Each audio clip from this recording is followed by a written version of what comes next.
اعوذ باللہ من الشیطان الرجیم بسم اللہ الرحمن الرحیم قال اللہ تبارک و تعالی فی کتاب المجید وقول الحق بسم اللہ الرحمن الرحیم وَأَنشَأَكُم مِّنَ الْأَرْضِ وَاسْتَعْمَرَكُم فِيهَا۔ خداوند عالم کا ارشاد ہے کہ اللہ وہ ہے جس نے تمہیں خلق کیا ہے زمین سے اور اسی کے ذریعے تمہاری پرورش کی، اور پھر اس نے حکم دیا کہ اس کو آباد کرو۔ آج ہمارا موضوع ہے پیشہ۔ مختلف پیشے ہیں، ہر پیشے کی اپنی اپنی عظمت ہے، اپنا اپنا خدمت خلق کا ثواب ہوتا ہے۔ پیشہ بھی کسی نہ کسی شعبے میں قوم کی خدمت ہی شمار ہوتا ہے۔ مثلا اگر کوئی فوج میں جاتا ہے تو وہ ملک کا دفاع کر رہا ہے، عوام کا دفاع کر رہا ہے۔ اگر کوئی پولیس میں جاتا ہے تو وہ بھی معاشرے میں جتنے بھی فسادات ہوتے ہیں، چور ڈاکو، ان سے وہ بھی قوم کی خدمت کر رہا ہے۔ اگر ایک نے دکان بنا لی ہے تو وہ بھی قوم کی خدمت کر رہا ہے۔ ایک کسان آدمی ہے جس نے کھیتی باڑی شروع کر دی ہے تو وہ بھی ایک خدمت ہے۔ تو آج میں عرض کروں گا زراعت کے بارے میں، کیونکہ خدا نے فرمایا ہے کہ میں نے تمہیں زمین سے پیدا کیا اور اس کے ذریعے تمہاری رشد کی اور آباد کرنے کا حکم بھی دیا۔ خدا چاہتا ہے کہ پھر اس زمین کو آباد کرو۔ تو زراعت کا شعبہ جو ہے بہت مقدس شعبہ ہے اور بہت بڑا ثواب ہے۔ رسول خدا صلی اللہ علیہ وسلم نے فرمایا کہ زراعت کرو، یہ بابرکت پیشہ ہے۔ زیادہ کنویں بناؤ، کھودو، آج کل ٹیوب ویل ہیں، یا زیادہ نہریں بناؤ، یعنی پانی کا انتظام زیادہ کرو۔ کیوں؟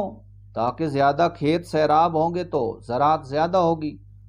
اس کے علاوہ ایک شخص نے امام صادق علیہ السلام سے پوچھا کہ یبن رسول اللہ، لوگ کہتے ہیں زراعت کرنا اچھا پیشہ نہیں ہے، مکروہ ہے۔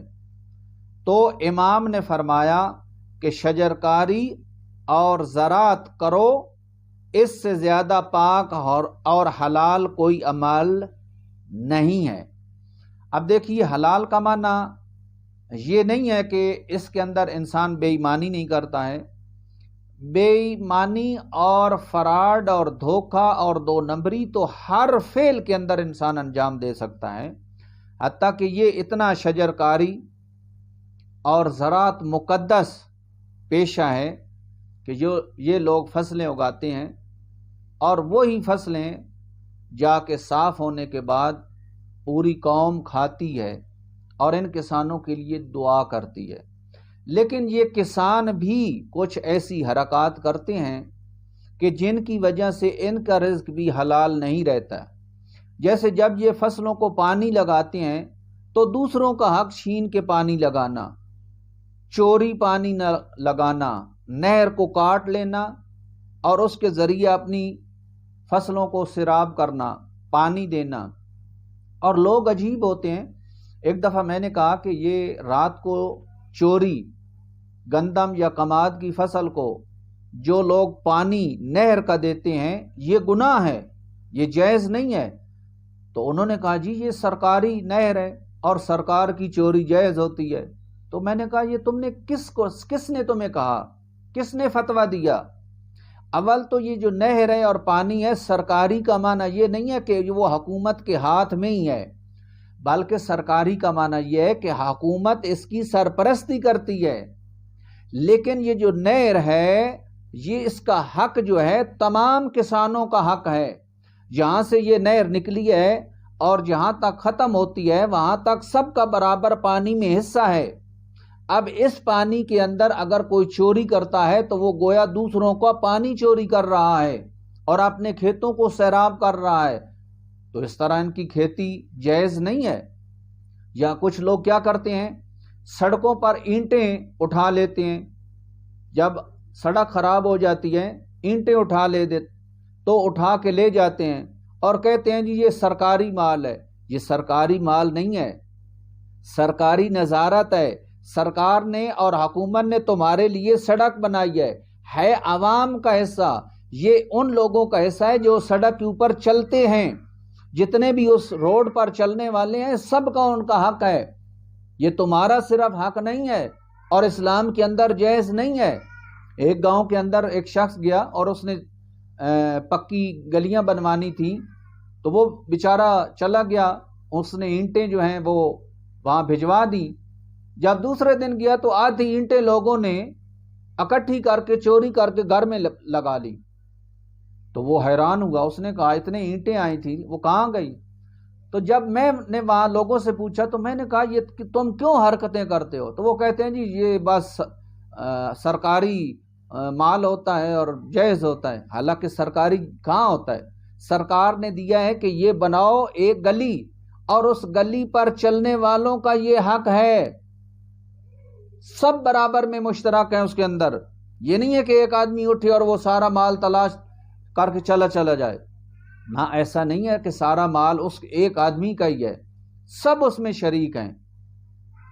تو بہرحال اللہ سب کو ہدایت دے۔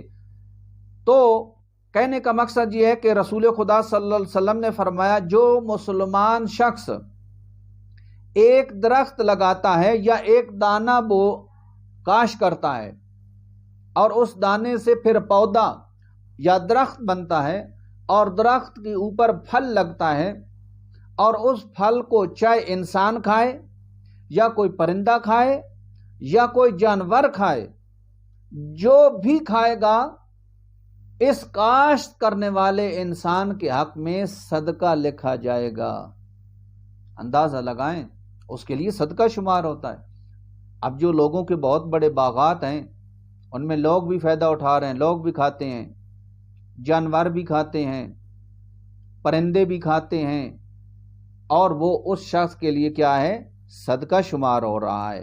مولا امیر علیہ الصلوۃ والسلام نے، ایک شخص آیا اور مولا امیر علیہ الصلوۃ والسلام سے پوچھا کہ اس آیت کا کیا معنی ہے؟ وَعَلَى اللَّهِ فَلْيَتَوَكَّلِ الْمُتَوَكِّلُونَ، کہ اللہ پر توکل کرو، اور متوکلین جو ہیں، جو اللہ پر توکل کرتے ہیں وہ کون ہوتے ہیں؟ آپ نے فرمایا کہ اس توکل کرنے والے سے مراد کسان لوگ ہیں، جو زراعت کا کرتے ہیں، جو کھیتی باڑی کرتے ہیں۔ متوکلین سے مراد کیا ہے؟ کسان ہے۔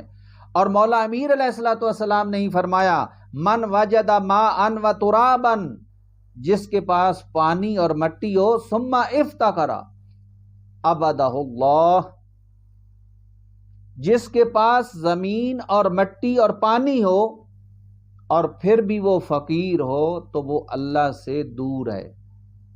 یعنی اندازہ لاؤ کہ جب ایک شخص کو اللہ نے زمین بھی دے دی، پانی دے دیا، اب اس شخص کا کام ہے کہ کھیتی باڑی کرے، محنت زحمت کرے، تو اللہ تعالیٰ دے گا اس کو۔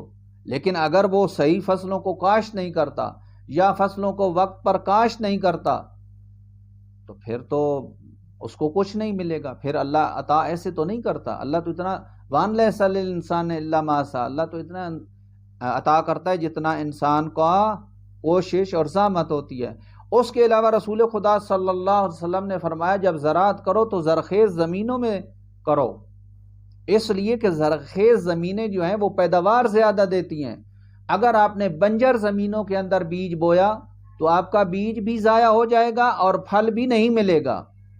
اور آج دیکھا گیا ہے کہ بہت ساری زمینیں ہیں، اس کے اندر جب بویا جاتا ہے تو فصلیں نہیں ہوتی، پھر آخر میں کسان کو پچھتاوا ہوتا ہے، کچھ نہیں اس کو ملتا۔ تو زراعت کرنا، دیکھیے پورے دنیا کے اندر ہر آدمی آٹا کھاتا ہے، چاول کھاتا ہے۔ چاول اور گندم کی فصل جو ہے یہ کون اگاتا ہے؟ کسان اگاتا ہے۔ کتنی زحمت کرتا ہے، زمین کو پہلے ہل چلاتا ہے، ہل چلانے کے ساتھ اس کو نرم کرتا ہے، برابر کرتا ہے، پھر اس کے اندر بیج ڈالتا ہے، پھر اس کو پانی وقت پر دیتا ہے، رات ہو یا دن ہو اس کی نگہبانی کرتا ہے، اس کی نگہداشت کرتا ہے، اس کی حفاظت کرتا ہے، اور جب اس کا وقت آ جاتا ہے تو اس کو کاٹتا ہے، اور کاٹنے کے بعد اس کو صاف کرتا ہے، اور صاف کرنے کے بعد پھر مارکیٹ کے اندر آتا ہے اور اس کو لوگ کھاتے ہیں۔